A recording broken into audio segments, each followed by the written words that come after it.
দারুণ, দারুণ, দারুণ! দেখুন দর্শক, এক বড়শি শিকারী ভাই তার বড়শিতে এক বিশাল বড় শোল মাছ পেয়ে গেল। তো তাও আবার সম্পূর্ণ ফ্রিতে। তো ফ্রিতে মাছ শিকার করতে এসে এত বিশাল বড় শোল মাছ পেয়ে যাবে, তো তা কখনো আশা করা যায় না। আসসালামু আলাইকুম। দর্শক, আপনাদের সঙ্গে আছি আমি হিরণ বাদশা ফ্রম চায়না। দেশ এবং দেশের বাহির থেকে যারা আজকের এই ভিডিওটি দেখছেন, আশা করছি আপনারা সবাই ভালো আছেন। দর্শক, এই মুহূর্তে আমি আছি হযরত শাহজালাল আন্তর্জাতিক বিমানবন্দরে। তো আপনারা ভিডিও চিত্রগুলো দেখেই বুঝতে পেরেছেন, এটা হচ্ছে হযরত শাহজালাল আন্তর্জাতিক বিমানবন্দরের সামনের অংশ।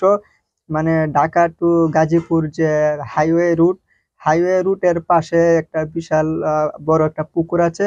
তো এই পুকুরে সবসময় পানি থাকে, এই পুকুরের পানি কখনো শুকায় না। মূলত বিমানবন্দরের বাহিরের এই পুকুর এবং বিমানবন্দরের ভিতরের বিভিন্ন রকমের পুকুর আছে। এই পুকুরগুলোতে সবসময় পানি ভর্তি করে রাখা হয়। যেকোনো সময়ে কোনো অগ্নি দুর্ঘটনা ঘটলে বা কোনো বিমান, হেলিকপ্টার কোনো কিছু, কোনো অগ্নি অ্যাক্সিডেন্টে কোনো দুর্ঘটনা ঘটলে যেন ফায়ার সার্ভিস টিমেরা পানি পেয়ে যায়।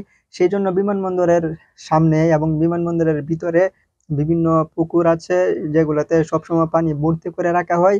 আর আপনারা জানেন, সবসময় যদি বিশাল কোনো পুকুরে বা ছোট কোনো পুকুরে পানি থাকে, তো সেইখানে কিন্তু মাছ আপনার চাষ করতে হয় না। এমনিতেই ধীরে ধীরে মাছ বৃদ্ধি পেতে থাকে। আর বিমানবন্দরের সামনে ঢাকা টু গাজীপুর হাইওয়ে রোডের পাশে যে পুকুরটি আছে, এই পুকুরটিতে বর্তমানে প্রচুর পরিমাণে মাছ পাওয়া যায়। বিশেষ করে তেলাপিয়া মাছ, কই মাছ, আরো বিভিন্ন রকমের মাছ কম বেশি পাওয়া যায়। মূলত তেলাপিয়া মাছ আর কই মাছ বেশি পাওয়া যায়। তো দর্শক, আপনারা দেখে বুঝতে পেরেছেন, বিভিন্ন বয়সের বিভিন্ন রকমের লোকজন কিন্তু ঢাকা বিমানবন্দরের সামনের সেই পুকুরে এসে মাছ শিকার করছেন। আর আপনারা আরেকটা চিত্র দেখেছেন, বিভিন্ন ডোবা নালায় এখন যেহেতু বর্ষাকাল, আর বর্ষাকালে এই পুকুরগুলোতে মূলত যে প্রচুর পরিমাণে মাছ, সেই মাছগুলো কিন্তু এই পুকুরগুলোর সাথে জড়িত আছে বিভিন্ন খাল নালা। এই খাল নালাগুলা দিয়ে কিন্তু মূলত বিমানবন্দরের পানি নিষ্কাশনের যে কাজে ব্যবহৃত হয়। আর এই বিমানবন্দরের বিভিন্ন নালাগুলোতেই কিন্তু এখন মাছে একদম পরিপূর্ণ, কোনায় কোনায় ভর্তি।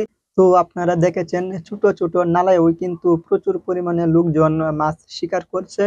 তো দর্শক, ওই যে বিভিন্ন বিমানবন্দরের এই পুকুরের চতুর্পাশে আমি আপনাদেরকে জুম করে দেখানোর চেষ্টা করছি।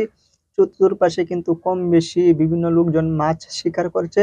আর আপনাদেরকে বলি, ঢাকা বিমানবন্দরের সামনে যে এই পুকুরটি আছে, এটি হচ্ছে টার্মিনাল 1 আর টার্মিনাল 2 র সামনে।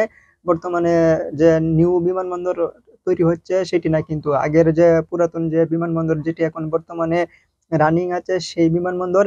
আর এই বিমানবন্দরের পুকুরে কিন্তু যে কেউ বড়শি দিয়ে আপনার ফ্রিতে মাছ শিকার করছে।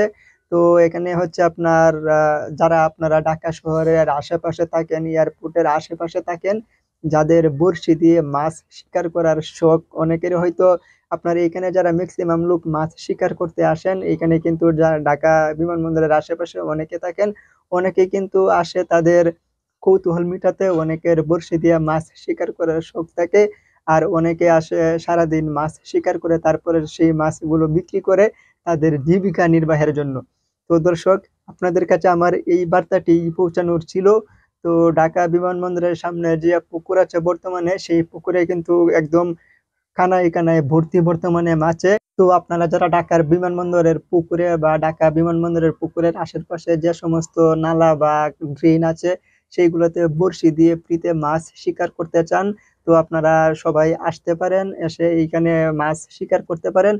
এইখানে মাছ শিকার করতে আপনার কাউকে কোনো ট্যাক্স, চাঁদা বা মাছ দিতে হবে না। সম্পূর্ণ ফ্রিতে আপনারা মাছ শিকার করতে পারবেন। তো দর্শক, দেখা হবে নতুন কোনো ভিডিওতে। ততক্ষণে সবাই ভালো থাকবেন, সুস্থ থাকবেন, নিরাপদে থাকবেন। আর হ্যাঁ, অন্যকেও নিরাপদে রাখবেন। আল্লাহ হাফেজ।